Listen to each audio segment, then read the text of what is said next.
Hello everybody, my name is Dan and welcome back to another video. Today I am doing a deck profile for my Yu-Gi-Oh! Virtual World series deck. So I'm just going to run through the deck. It was made by one of the guys in our Yu-Gi-Oh! Chat called Mario. I should have details in the description where you can go check out, links and stuff. If not, then they might not be. But yeah, I'll continue. So, the first monster, and I'd like to say a huge thank you to Mario for building this deck for me. It's amazing. It's worked well so far in the 2 episodes I've done. The first episode of the Virtual World Let's Play, I was actually using a different deck to this one. It was built by me and it didn't work very well. But in the second episode, the one with Xylo, that was the first time I actually ever used this deck, and it worked perfectly. So I'm happy about it. So the first monster we have is Gem-Like Crystal, just basically a high-powered normal Gem-Like monster. It's just to sacrifice to bring out if you can afford to. It's not really useful unless if you have Slifer on the field and you're able to sacrifice one of these. Like if you use an unexpected guy, you could probably bring out a Gem-Like Garnet and then bring out Gem-Like Crystal. Or Rescue Rabbit, and then bring out those two, and then bring out the Gem-Like Crystal. It all depends on what you're trying to do. Carrying on, we have 2 Gem-Like Garnets. You've seen in my old roleplay deck, these are staples for bringing out my Gem-Like Citrine. And they're quite strong. 1900 attack. They pack quite a punch, especially early on. They're quite quick, powerful monsters, which is why I like them. Like you can bring them out and instantly do something with them. Next up is my double Gem-Like Tourmalines. Again, they're pretty powerful, but they're better defensive. The ones early on, you just bring them out and you can sort of survive a bit longer than you normally would be able to. Next one is Gem-Like Sapphire. This is the ultimate early defense. 2100 defense points. Not many, if any, attack point monsters with level 4 monsters can beat that. So you're going to survive a few turns. Slifer the Sky Dragon, my god tard. The first time I brought him out was against Xylo, and it was interesting, to say the least. He came out, he conquered for like a turn or two, and then instantly got wiped by Xylo's obelisk effect. So yeah, it was interesting. But I like him. He's powerful, so hopefully we'll see more of him soon. Go Golem is my next one. I don't really know much about this card. It seems once per turn, this defense position monster can't be destroyed with battle. So it can't be destroyed with battle once. So if it's a 1v1, he's fine. If it's 2v1 or 2v2, he's still fine. But if it's 2v1, he's going to get destroyed. But it's basically delaying. It's so you can bring out Slifer. That's the whole reason for this deck. Is Slifer and maybe some other fusions. But it's mainly revolving around bringing out Slifer. Next, I have my double Gem-Like Alexandrites, which I really like because you can tribute him and bring out another Gem-Like. So, say I wanted my Citrine out. My opponent has a bunch of face downs. I don't know what they are. So I want to be safe with my Citrine that no effects can be activated. I can tribute him and bring out, if I need Garnet, and then I can bring out my Citrine to fusion. So it's useful for stuff like that. And having 2 of them, you can do it quite quickly. Gem Armadillo, you've seen loads of times. You just summon him and bring a Gem-Like to your hand. And Gem-Like Amber, you've seen quite a few times as well. Its effect is more useful, but only if cards are banished. So it's very reliant on your opponent's effects. But I suppose Brilliant Fusion as well. You could probably, if you fused, I'd say I don't know, like a Garnet, you could use the effect of Gem-Like Amber to bring it back. Tackle Crusader. Again, I don't know much about this card, if anything. It seems to have a pretty cool effect. If it's sent to the graveyard, you can change a you can change a face-up monster to face-down defense, and you can return a spell trap to the hand, which is pretty cool. and you can't activate it with the same name. So if they had two mirror forces, they won't be able to use the other one, which is quite a good stall card. Fossil Diner Pachipello? I don't know what this card is. Again, a few of these cards I don't know, like this next one as well. But this seems to be, again, just another delay card to bring out, and some bulk, really, to, bulk up the deck a bit, so it isn't just Gem Knight, so you can fall back to something else. And this one, Barrier Statue of the Drought. No monsters can be special summoned except for Earth monsters. So if your opponent doesn't have any, which is unlikely, but if they're running more of a cyber deck, so or a light or dark, they're going for something specific. If this is out, they need to destroy this barrier statue before they can even summon, so it can be quite powerful. Rescue Rabbit, you've seen already. Summon him, bring out two normal monsters with the same name, only for a turn, but that's where you use them to either sacrifice for Crystal or Slifer, or for a fusion. Depends what you want to use them for. Gem Turtle, great excuse me, great defense, absolutely great defense card, and its effect when it's flipped is even better. You add a Gem Knight fusion to your hand, so it stalls. Not only does it stall, but if you're building Gem Knights from the drawers that you're stalling, then when it gets flipped, you get a Gem Knight fusion, you can just fuse straight away. It's brilliant. My two Obsidians, you've seen them a lot of times. They do what they do. You can target 1 level 4 monster in the graveyard and special summon it when this is destroyed. So you can bring out, your Garnets or your Tourmalines. Or your Sapphire if you want a bit of defense. My 3 Crystal Roses, I use them all the time. They're perfect for just bringing back out a defense position monster. You are reliant on a fusion being in the graveyard, so it is more of a late game effect, but that's fine. It is still quite useful. We have Gem Knight Lazuli, which, again, I've used a number of times. If it's sent to the graveyard, I can just bring a normal monster back to my hand. Aroma Jar, I haven't really used much, but it can be destroyed, and when it's flipped face up, so it has to be face down first, I get 500 points during each end phase. So essentially, I can become quite invincible as long as I protect this card. And Blockman is one Mario told me to add afterwards, which I did, and I contribute it to the number of times it's been on the field. Number of turns to be on the field, so I'll tribute it. Then I can use the tokens. I get a token for however many turns, and I can use those tokens to special summon, like tribute summon, so I can quickly bring out Slifer if this survives 3 turns. So if they have a swords, then I can bring out Slifer quite quickly. An Unexpected Guy is my, one of the first spell cards in the deck, and basically, if you control the monsters, special summon 1 level 4 monster, easy as that. You have my Gem Knight fusions, which you've seen a number of times, and Absorb fusions. Self-explanatory, you've seen them a bunch of times.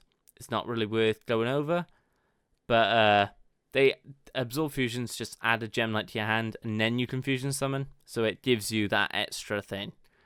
Sword of Ravine Light protects you for 3 turns, basic. Twin Twister is 2 Mystical Space Typhoons. Brilliant Fusions are probably the most useful.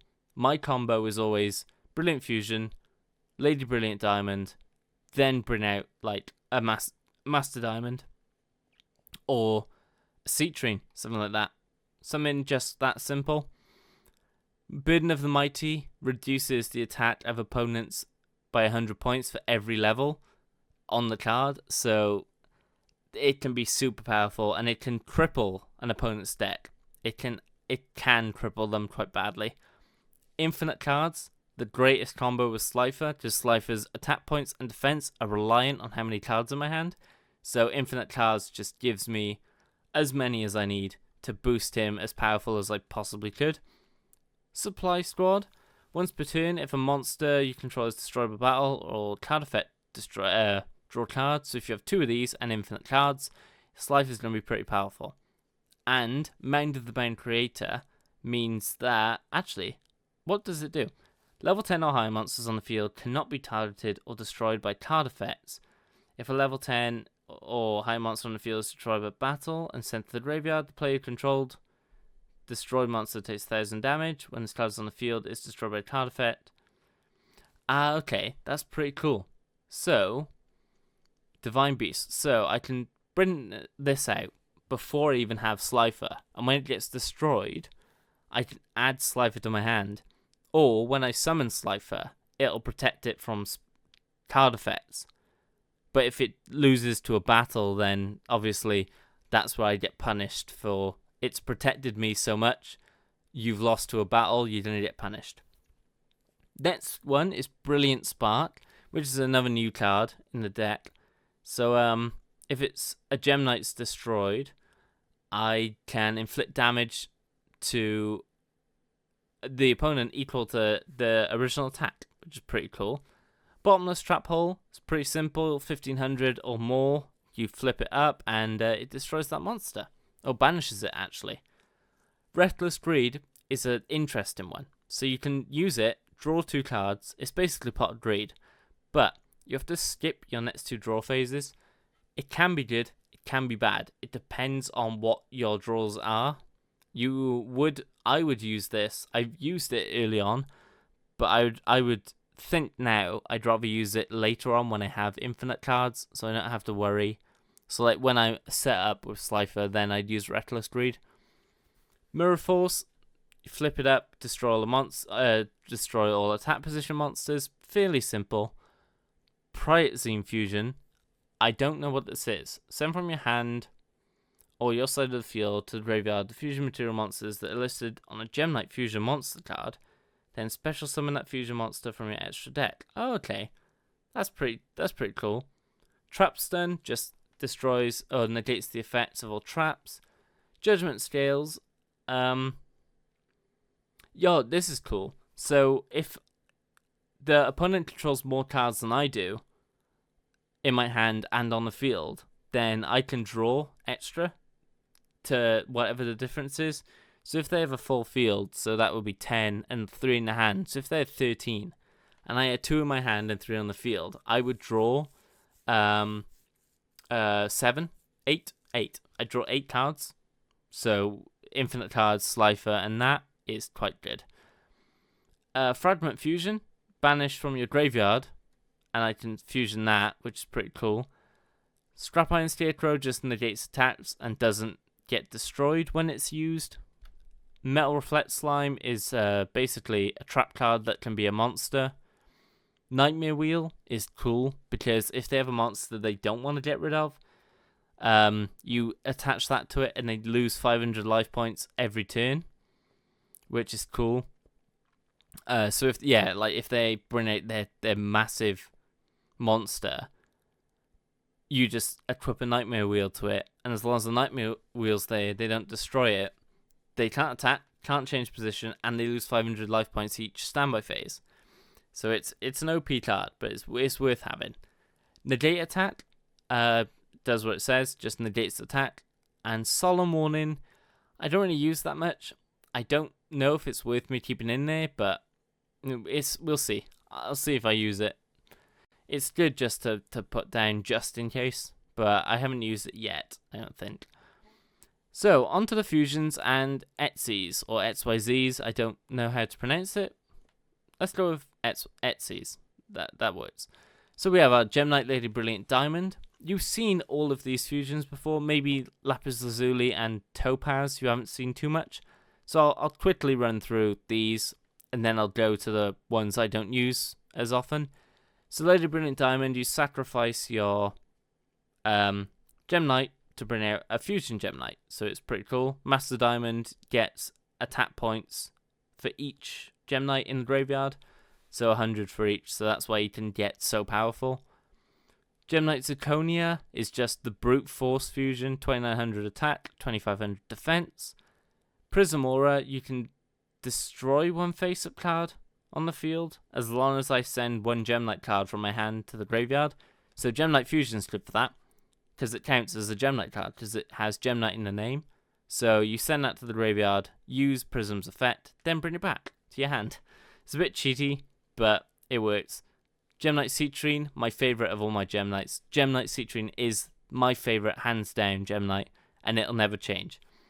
It just can't be affected by spells or traps when it attacks. So if they plan for a Mirror Force or Scrap Iron or a Sakuretsu Armor, they can't do anything about it, and it's brilliant. I love it. I love Gem Knight Citrine's effects. It's just amazing.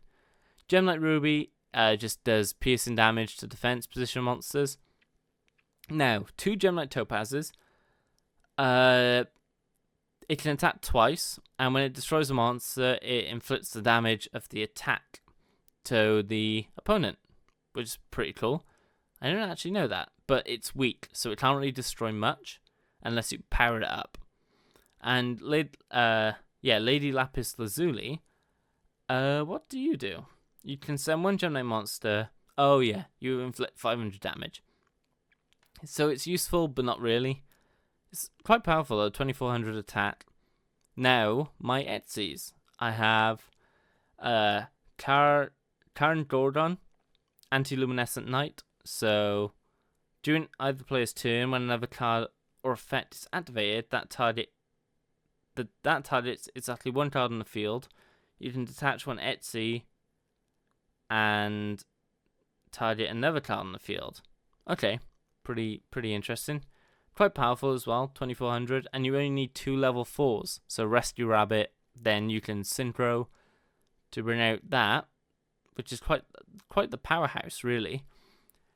Digesto Emerald, same 2 level 4s, and once per turn, you can detach 1 Etsy material, then activate one of these effects, target 3 monsters in your graveyard, and then shuffle them into your deck and draw a card. Or target 1 non-effect monster in your graveyard and special summon. So you can bring out one of the Etsy you take off this, essentially. Giant Soldier of Steel. 2 level 3 rot types, so quite specific, but that's where your obsidians come in. It's unaffected by monsters' effects, and once per turn, during either player's turn, you can detach 1 Etsy material and gains 1000 defense until the end of the turn. And if it does, you take no effect damage from your opponent's cards. Quite the powerhouse, especially if you boost its defense by 1000 for 1 turn. Now we have our number 39 Utopia, which when any player's monsters declares an attack, you can detach 1 Etsy material and negate the attack.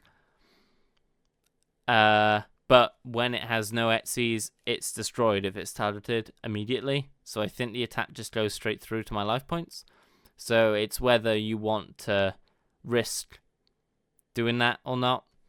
So my last one, number C39 Utopia Ray. You can also Etsy summon this card by using number 39 Utopia. I can detach 1 Etsy material and gain 500 attack, and 1 monster your opponent controls loses 1000 attack until the end phase. You must have 1000 life points or less to activate and resolve this effect. I didn't know that. That's pretty cool. That's quite powerful. I don't really use my Etsy's as much as I should, because I need to learn this deck a bit more. I need to learn everything about it so I can use it successfully. But that comes with practice. I'll learn it. It's quite easy to do. And it's a really nice deck. I thank you, Mario, for building it for me. And yeah, I hope you enjoyed the video. If you did, leave a like and a comment down below. Let me know what you think. And if you haven't already, hit subscribe. Oop, hit my keyboard then. Hit subscribe. I'd really appreciate it. So thanks for watching, and I'll see you next time. Bye.